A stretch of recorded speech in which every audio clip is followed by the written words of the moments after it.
Hello everyone, welcome to Biology Pathshala YouTube channel. I am Pavitra. So, sexual reproduction flowering plants chapter ಅಲ್ಲಿ first part ನೋಡಿದ್ರೆ so ಅದರಲ್ಲಿ morphology of flower ಗೊತ್ತಾಯಿತು. So ಅದ್ರಲ್ಲಿ major ಆಗಿ 4 whorls ಯಾವ್ದಾವುದು calyx, corolla, androecium, gynoecium. ಹೌದಲ್ವಾ? Calyx, corolla, androecium, gynoecium. This the same diagram which have explained in the last class, right? So ಇದು ಏನಿದು? ಇದು ಕ್ಯಾಲಿಕ್ಸ್, ಅದ್ರ ಯೂನಿಟ್ಸ್ ಯಾವುದು? ಸೆಪಲ್. ಕರೋಲಾ, ಅದ್ರ ಯೂನಿಟ್ಸ್ ಯಾವುದು? ಪೆಟಲ್ಸ್. ಮತ್ತೆ ಆಂಡ್ರಿಷಿಯಂ, ಅದ್ರ ಯೂನಿಟ್ ಯಾವುದು? ಸ್ಟೇಮನ್ಸ್. ಗೈನೀಷಿಯಂ, ಅದ್ರ ಯೂನಿಟ್ ಯಾವುದು? ಕಾರ್ಪಲ್. ಹೌದಲ್ವಾ? ಏನ ಕಲ್ತ್ಕೊಂಡು ನಾವು? Calyx, corolla, androecium, gynoecium. Calyx, corolla, androecium, gynoecium, CCAG. Calyx ಏನು ಯೂನಿಟ್ಸ್? ಸೆಪಲ್ಸ್. ಕರೋಲಾದು ಪೆಟಲ್ಸ್. ಆಂಡ್ರಿಷಿಯಮ್ದು ಸ್ಟೇಮನ್ಸ್. ಗೈನಿಷಿಯಮ್ದು ಕಾರ್ಪಲ್. SPSC ಈ ಥರ ಏನಾದರೂ ಕೋಡ್ ಮಾಡ್ಕೊಂಡು ನೆನ್ಪಿಟ್ಕೊಳ್ಳಿ. ಓಕೆನಾ? ಸೊ ಅದರಲ್ಲಿ ನಾವೀಗ ಟೋಟಲ್ ಆಗಿ ಫ್ಲವರ್ ನೋಡ್ದು. ನಾವೀಗ ಏನು ಬೇಕಾಗಿರೋದು? ಕ್ಯಾಲಿಕ್ಸ್ ಮತ್ತು ಕರೋಲಾ ಎಷ್ಟು ಹೇಳಿದೀವಿ ಅಷ್ಟೇ. ಅದ್ರ ಮೇಲೆ ಇನ್ನೇನು ಹೆಚ್ಚಿಗೆ ನಾವು ಹೇಳ್ತಾ ಇಲ್ಲ.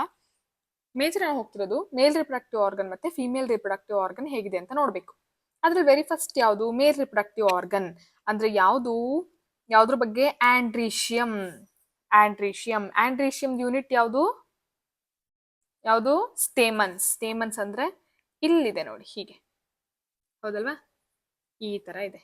ಸೊ ಇದೊಂದು ಸಿಂಗಲ್ ಸ್ಟೇಮ್ ಅನ್ನ ತಕೊಂಡು ಹೇಗಿದೆ ಅಂತ ಅದ್ರ ಕಂಪ್ಲೀಟ್ ಸ್ಟ್ರಕ್ಚರ್ನ ಅದೊಂದನ್ನ ಡೀಟೇಲ್ ಆಗಿ ಇದೊಂದನ್ನ ಹೇಗಿದೆ ಅಂತ ತಿಳ್ಕೊಳ್ಳೋಣ. ಸುಮಾರು ಇದೆ ಅಲ್ವಾ? ಇದು ಒಂದನ್ನ ವಿತ್ ಡಯಾಗ್ರಾಮ್ ಡೀಟೇಲ್ ಆಗಿ ತಿಳ್ಕೊಳ್ಳೋಣ. ಓಕೆನಾ? ಸೊ ಆ ಡಯಾಗ್ರಾಮ್ನ ನಾನು ಆಲ್ರೆಡಿ ಬರ್ದಿದ್ದೀನಿ. You can see it here. First just concentrate on this part. ಈ ಪಾರ್ಟ್ ಬಗ್ಗೆ ನೋಡೋಣ. What do we call this thing? ಇಲ್ಲಿಂದ ಇಲ್ಲಿ ತನಕ ಇರೋದನ್ನ ಏನಂತ ಕರಿತೀವಿ?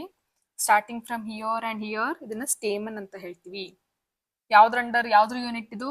It comes under androecium. ಓಕೆನಾ? ಅದರಲ್ಲಿ ಒಂದು ಸ್ಟೇಮ್ ಅನ್ನ ತಗೊಂಡಿದೀವಿ. ಸ್ಟೇಮನ್ ಅಂತಂದ್ರೆ ಏನೇನಿರುತ್ತೆ? It has anther and filament. ಏನು ಆಂಥರ್ ಅಂತಂದ್ರೆ ಈ ಬೈಲೋಬಡ್ ಸ್ಟ್ರಕ್ಚರ್ ಇದೆಯಲ್ಲ. ಏನಿದು ಬೈಲೋಬಡ್?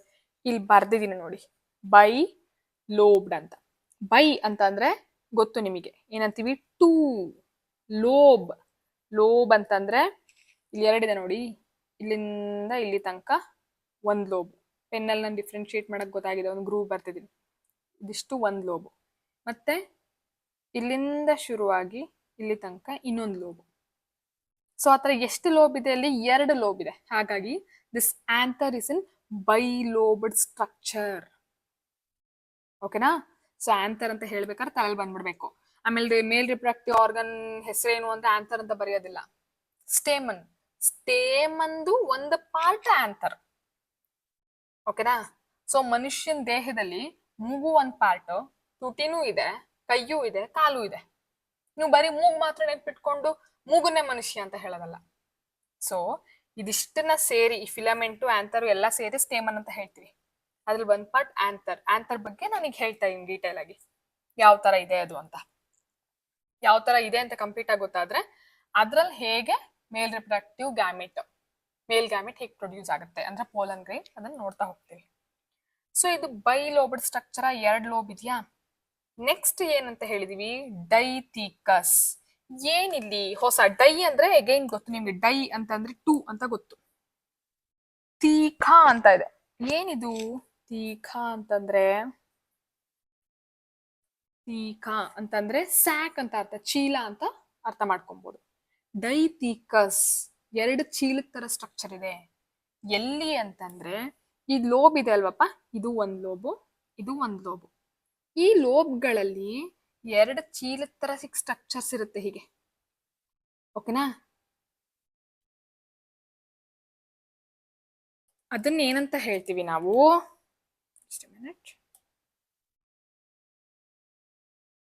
ಓಕೆನಾ?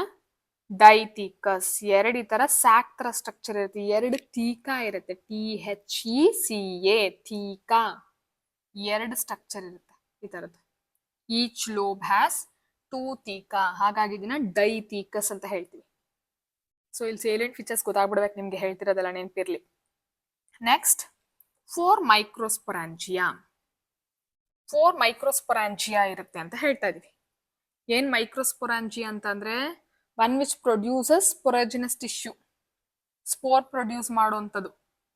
ಎಲ್ಲಿರುತ್ತೆ ಇದು ಅಂತಂದ್ರೆ, ಇಲ್ಲಿ ಹೇಳದ್ನಲ್ಲಪ್ಪ, ಇಲ್ಲಿ ಹೀಗಿರುತ್ತೆ. ಈ ಸ್ಯಾಕ್ ಇರುತ್ತಲ್ಲ, ಹೇಳದ್ನಲ್ಲ ಇಲ್ಲಿ ಬೈಲೋಬಡು.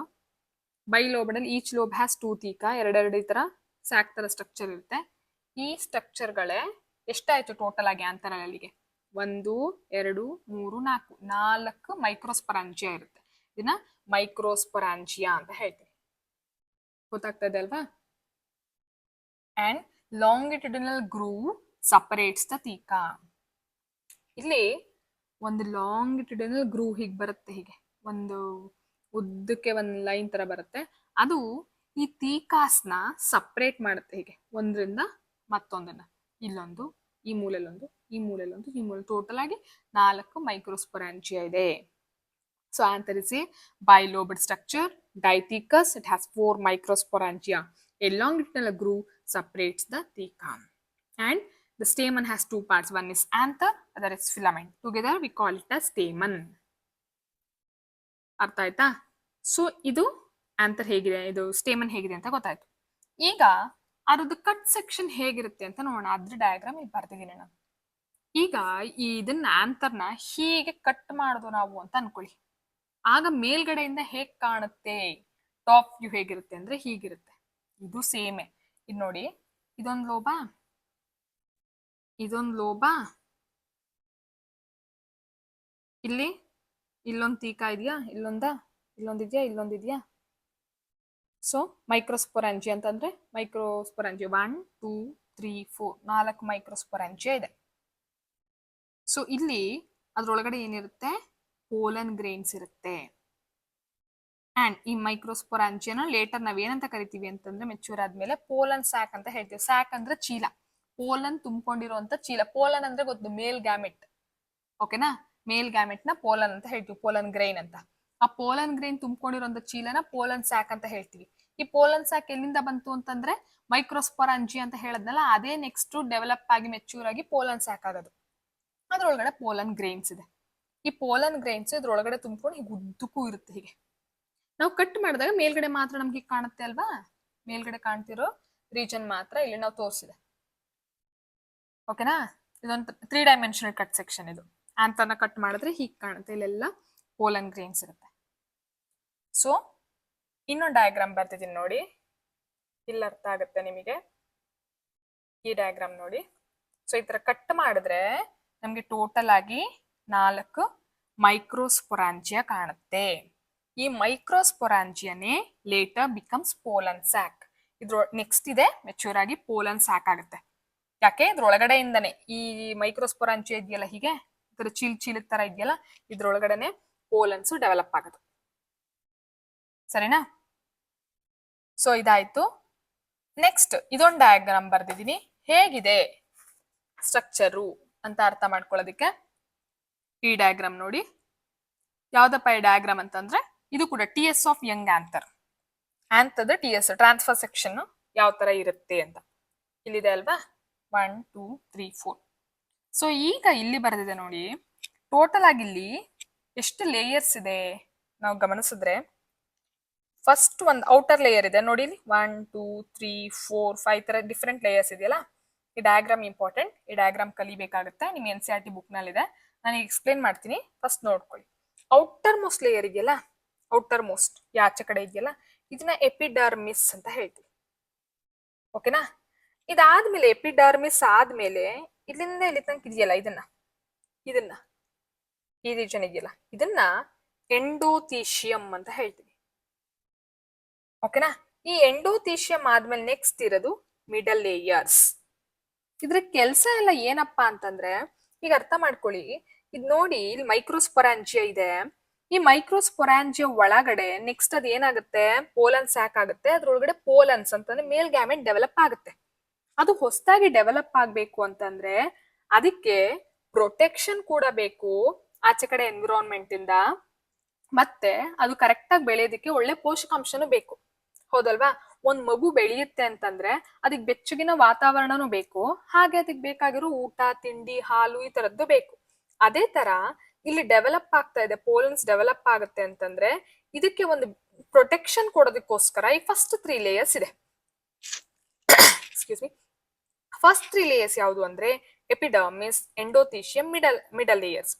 ಸೊ ಇದೆಲ್ಲ ಏನ್ ಮಾಡ್ತಾ ಇದೆ ಈ ಫಸ್ಟ್ 3 ಲೇಯರ್ಸ್ ಅಂತಂದ್ರೆ ಇದು ಪ್ರೊಟೆಕ್ಷನ್ ನ ಕೊಡುತ್ತೆ, ಏನು ತೊಂದರೆ ಆಗದೆ ಇರೋ ಹಾಗೆ ಕಾಪಾಡುತ್ತೆ. ಯಾವ್ದಾವ್ದು? Epidermis, endothecium and middle layers. ಇದು ಮಿಡಲ್ ಲೇಯರ್ಸ್ ಒಂದೇ ಇರಬೇಕು ಅಂತ ಇಲ್ಲ, ಮಲ್ಟಿಪಲ್ ಇರಬಹುದು, ಹಾಗಾಗಿ ಇಲ್ಲಿ ಲೇಯರ್ಸ್ ಅಂತ ನಾವು ಪ್ಲೂರಲ್ ನ ಉಪಯೋಗಿಸ್ತಾ ಇದೀವಿ, ಬಹುವಚನ ಹೇಳ್ತಾ ಇದೀವಿ. And next inner most layer, ಇದನ್ನ ನಾವು ಟೆಪೆಟಮ್ ಅಂತ ಹೇಳ್ತೀವಿ. ಈ ಟೆಪೆಟಮ್ ಏನ್ ಮಾಡುತ್ತೆ ಅಂದ್ರೆ it nourishes the developing pollen grains. ಇದು ನರೈಸ್ಮೆಂಟ್ ನ ಕೊಡುತ್ತೆ ಟೆಪೆಟಮ್, ಓಕೆನಾ? ಅಂಡ್ ಇದು ಈ ಟೆಪೆಟಮ್ ಒಳಗಡೆ ಇರೋದು ಯಾವುದು ಅಂದ್ರೆ ಸ್ಪೊರಾಜಿನಸ್ ಟಿಶ್ಯೂ. ಈ ಸ್ಪೊರಾಜಿನಸ್ ಟಿಶ್ಯೂ ಅಂತಂದ್ರೆ ಇದು ಒಂದೇ ತರ ಇರೋಂಥ ಹೋಮೋಜಿನಸ್ ಟಿಶ್ಯೂಸ್ ಇವೆಲ್ಲ. ಈ ಸ್ಪೊರಾಜಿನಸ್ ಟಿಶ್ಯೂಸ್ ಏನಾಗುತ್ತೆ, ನೆಕ್ಸ್ಟ್ ಫರ್ದರ್ ಮಿಯೋಟಿಕ್ ಡಿವಿಷನ್ ಆಗುತ್ತೆ. ಮಿಯೋಟಿಕ್ ಅಂದ್ರೆ ಅರ್ಥ ಮಾಡ್ಕೊಳ್ಳಿ, ಪ್ಲಾಯ್ಡಿ ಏನಿರುತ್ತೆ ಇಲ್ಲಿ 2n ಇರುತ್ತೆ, ಡಿಪ್ಲಾಯ್ಡ್ ಇರುತ್ತೆ, ಕಂಪ್ಲೀಟ್ ಸೆಟ್ ಆಫ್ ಕ್ರೋಮೋಸೋಮ್ಸ್ ಇರುತ್ತೆ. ಸೊ ಈ ಸ್ಪೊರಾಜಿನಸ್ ಟಿಶ್ಯೂ ಏನಾಗುತ್ತೆ, which undergoes meiotic division to form microspore mother cell.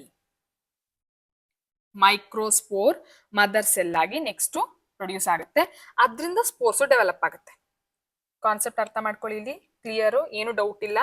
Tapetum ನರೇಜ್ಮೆಂಟ್ ಕೊಡುತ್ತೆ, epidermis, endothecium, middle layers protection ಕೊಡುತ್ತೆ. ಟೆಪೆಟಮ್ ಒಳಗಡೆ ಇರುವಂತ ಒಂದೇ ತರ ಸೆಲ್ಸ್ ಯಾವುದು ಅಂದ್ರೆ ಸ್ಪೊರಾಜಿನಸ್ ಟಿಶ್ಯೂ.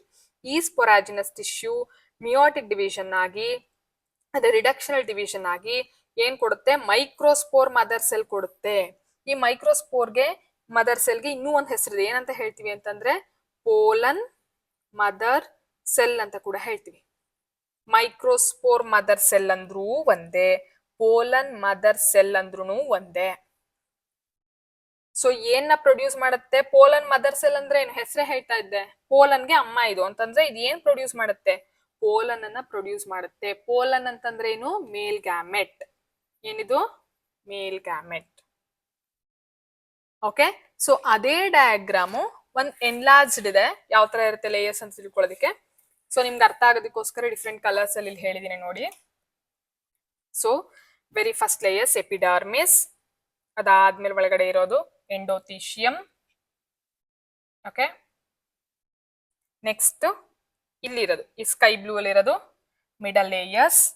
ಈ ಮೂರು ಏನ ಮಾಡುತ್ತೆ, ಪ್ರೊಟೆಕ್ಷನ್ ನ ಕೊಡುತ್ತೆ. ಅದಾದ್ಮೇಲೆ ಒಳಗಡೆ ಇರುವಂತದ್ದು ಇಲ್ಲಿದೆಯಲ್ಲ, ಇದು ಮೈಕ್ರೋಸ್ಪೋರ್ ಮದರ್ ಸೆಲ್. ಓಕೆನಾ? ಸ್ಪೊರಾಜಿನಸ್ ಟಿಶ್ಯೂ ಏನಾಗಿದೆ, ನೆಕ್ಸ್ಟ್ ಮೆಚೂರ್ ಆಗಿ ಮೈಕ್ರೋಸ್ಪೋರ್ ಮದರ್ ಸೆಲ್ ಆಗಿದೆ. ಇದು ಟೆಪೆಟಮ್, ಇದ್ರೊಳಗಡೆ ಮೈಕ್ರೋಸ್ಪೋರ್ ಮದರ್ ಸೆಲ್, ಇದೆಲ್ಲ ಡಾಟ್ಸ್ ಇಟ್ಟಿದ್ದೀನಲ್ಲ, microspore mother cell which gives pollen grains. ಅಂದ್ರೆ ಸ್ಪೊರಾಜಿನಸ್ ಟಿಶ್ಯೂ ಇಂದ ಏನಾಯ್ತು, ಮೈಕ್ರೋಸ್ಪೋರ್ ಮದರ್ ಸೆಲ್ ಆಯ್ತು.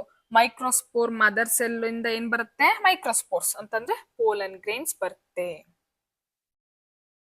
ಓಕೆನಾ? ಇದಿಷ್ಟು ಅರ್ಥ ಆಯ್ತಾ? ಅರ್ಥ ಆಗಿಲ್ಲ ಅಂದ್ರೆ ಇನ್ನೊಂದ್ಸಲಿ ನಿಧಾನಕ್ಕೆ ವಿಡಿಯೋ ರಿಪೀಟ್ ಮಾಡಿ ನೋಡಿ, ಕಾನ್ಸೆಪ್ಟ್ ತುಂಬಾ ನೆಕ್ಸ್ಟ್ ಕ್ಲಿಯರ್ ಆಗಿ ಅರ್ಥ ಆಗುತ್ತೆ. ಸೊ ಇದಿಷ್ಟು ಕೂಡ ಏನ್ರ ಬಗ್ಗೆ ಹೇಳಾಯ್ತು, ಸ್ಟೇಮನ್ ಹೇಗಿರುತ್ತೆ ಅಂತ ತಿಳ್ಕೊಂಡು. ಸ್ಟೇಮನ್ ಅಲ್ಲಿ ಪರ್ಟಿಕ್ಯುಲರ್ ಆಗಿ ನಮಗೆ ಬೇಕಾಗಿರೋದು ಆಂಥರ್. ಆಂಥರ್ ಹೇಗಿರುತ್ತೆ, ಯಾವ ತರ ಇರುತ್ತೆ, ಎಷ್ಟು ಲೇಯರ್ಸ್ ಇರುತ್ತೆ ಅಂತ ತಿಳ್ಕೊಂಡು. ಸೊ ಇಷ್ಟಿರ್ಲಿ, ನೆಕ್ಸ್ಟ್ ಕ್ಲಾಸ್ ನೋಡೋಣ. Thank you.